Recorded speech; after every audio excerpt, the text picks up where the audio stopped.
The next question is, at what point did you realize there was a lot of potential for the show and it would become what you would be known for?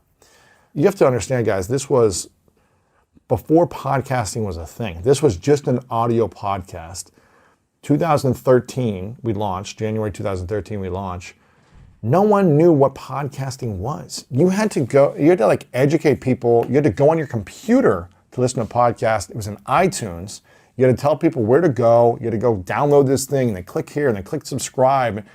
It was a hassle to get people to just be educated in what a podcast was. People didn't even know they didn't hear the word podcasting before. There was no such concept. So this was a time when I went one by one. I would message people one by one throughout the whole week. I just did one episode a week the first year. And all week, I would just message all my friends.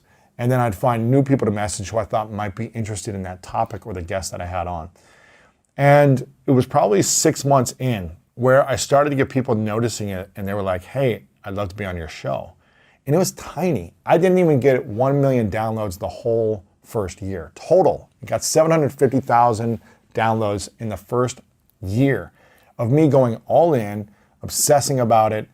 And, people can put up one video on TikTok, their first video, and get 10 million views. It took me all year to get 750,000 downloads of my life, right? This is like everything I did. It was so much harder back then to create something and build it, to get attention, to get people to listen or watch or download or read. It's extremely challenging. And people didn't even know where to go to listen to a podcast. It's not like it was right in front of them.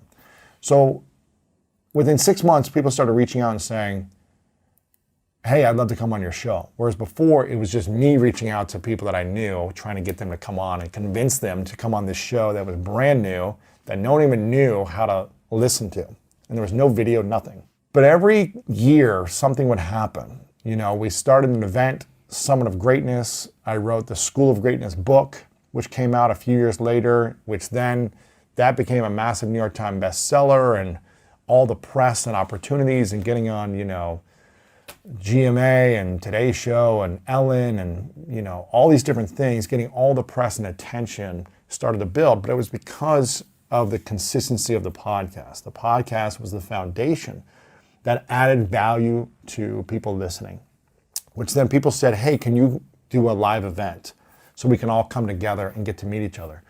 I didn't know I was going to do a live event, but I created it because you guys wanted it. So we created the Summit of Greatness.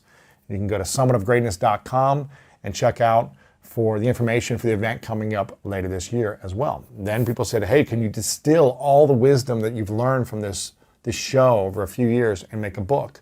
So we did the book, and that took the show to the next level and took my personal brand to the next level. Then we created a documentary. Then we got the show on PBS. Like, all these different things continued to happen. But it was because of the consistency of the podcast. And so I think that's, I realized within 6 months that there was potential here. And even though it didn't get 1 million downloads in the first year, I still there was something happening, and I was getting a ton of value from doing it.